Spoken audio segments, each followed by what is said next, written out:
Baking soda baking powder ছাড়াই রসগোল্লা বাইতি বাজারের মতন বানাবার হওয়ায় তো বেকিং পাউডার বেকিং সোডা ছাড়া রসগোল্লা কেমনে বানানো যায় এই রেসিপিটা আপনাদের শেয়ার করছি। তো আমার রেসিপিটা পুরো দেখবার লেগে চেষ্টা করবেন। তো সর্বপ্রথম আমি 1 লিটার দুধ লইছি, 1 লিটারের থেকে হাফ লিটার দুধ দিয়ে রসগোল্লা বানাবো আর হাফ লিটার দুধ দিয়ে আমি বেলেগ কিছু বানাবো। তাই সসপ্যানের মধ্যে ডালিয়া হেরে গ্যাসের উপরে বহাই দিব, গ্যাসের ফ্লেমটা হাই করে দিব। আর দুধটা ফাড়াবার লেগে ছানা বানাবার লেগে কী করবো, ভিনিগার লমো 2 টেবিল স্পুন। ভিনিগার না থাকলে লেম্বু রস বা যে ছানার পানি থাকে এই পানি দিয়ে দুধটা ফাটার সবাই।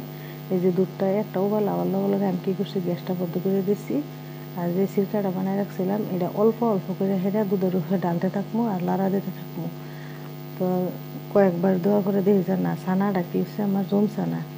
যেখানে আছে ব্যাগটা নিয়ে কী করছি, ডালিয়া দিচ্ছি। ডালিয়া দেওয়ার পরে ছানাটার পানি যতক্ষণ গ্রিন কালার না হবো ততক্ষণ পর্যন্ত সিরকা দিন লাগবো। পরে এই ছানাটা কী করবো, একটা চালনির উপরে আর একটা সুতির কাপড় লয়ে হেরে বেঁকতে ছানা ডালিয়া দেবো। ডালিয়া দেওয়ার পরে যেই ভিনিগারের খাট্টা পানি আসলে যে শুক্কা পানিটা, এই শুক্কা পানিটা জবার লেগে কী করবো 2-3 বার করে ধুয়ে হেরে এরকমভাবে টাইট করে চিপকা হেরে চালনির উপরে একটা ভারী বস্তু যে কোনো একটা ভারী বস্তু দিয়ে 1 ঘন্টার মান কী করবো রেখে দেবো। 1 ঘন্টা পরে এই ছানাটা এরকম সুন্দরভাবে হয়ে গেছে গা। তো এই ছানাটা ডলবার লেগে মেন এটা হয়েছে কি, আমার এই যে হাতের যে তালুটা আছে এই তালুতে হেরে কী করবো বসে সামনের থেকে পাশের থেকে সামনে নিয়ে এই হিসাবে ডলে একদম স্মুথ বানাবো। যে সময় স্মুথ হয়ে যাবো ওই সময় একটা গুলাল বানাই দেখবো যে গুলালের মধ্যে ক্রেক আছে কি নাই। যদি ক্রেক নাই পরে ও হাফ টি স্পুন আদা কেজি দুধের মধ্যে একটা খেয়াল রাখবেন যে হাফ টি স্পুন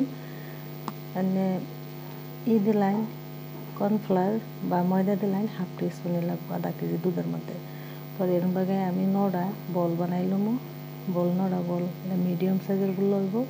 পরে লাহে যাতা দিয়ে হেরে ডলন যেত না, লাহে ডলে কী করবো একটি গুলাই এবার বানাইলাম। পরে আবারই কী করবো 10-15 মিনিট রাখার পরে আবারই কী করছি গুলাল দিয়ে আবারই ডলে ভালো করে প্লেন করে লইছি। পরে শিরা বানাবার লেগে হাফ কাপ চিনি লইছি আর 1 কাপ পানি দিছি। আর একটা কথা খেয়াল রাখবেন, গোল্লার শিরা বানালে শিরাটা একদম মধু যেরকম ছানলে হাতের মধ্যে আড়া লাগবো এরকম শিরা লাগবো, পাতলা টাইপের শিরা লাগবো। আর শিরার ফ্লেভার আবার লেগে 4-5টা এলাচ দিয়ে দিছি। পরে যে গুল্লাটা জাল দিব 5 কাপের মতন পানি দিয়ে দিছি। আর হাফের থেকে 1/3 কাপ কী করছি চিনি দিছি। হেরে গুল্লাটি একটা করে হেরে সাইডে হেরে কতক্ষণ উদাম 10 থেকে 5 মিনিট সময় জাল দিব। পরে আবারই ঘুরে হেরে 10 থেকে 5 মিনিট সময় জাল দিব। কমের সব করে আমার 40-45 মিনিট সময় লাগবো। তো গুল্লাটা বসে না নাই চেক করবার লেগে সর্বপ্রথম একটা পানি লইছিলাম, পানির মধ্যে দেওয়ালে দেখলাম কি গুল্লাটা বাইশে উঠছে, তাহলে বসে না। আবার আবারই লইয়ে যে দেখি যে না গুল্লাটা তলে গেছে আর চিপিটা তো দেখছি পানির মধ্যে ডানার লগে পানি গুল্লা খাই আছে আর কত সুন্দর হয়েছে। পরে শিরার মধ্যে কী করবো একটু গুল্লা ডুবাই হেরে 1-2 ঘন্টার সময় ফ্রিজের মধ্যে রেখে দেবো। তো রসগোল্লাটি কত সুন্দর হয়েছে। যদি আমার ভিডিওটা নেন ভালো লাগে তাহলে লাইক শেয়ার আর সাবস্ক্রাইব করবেন।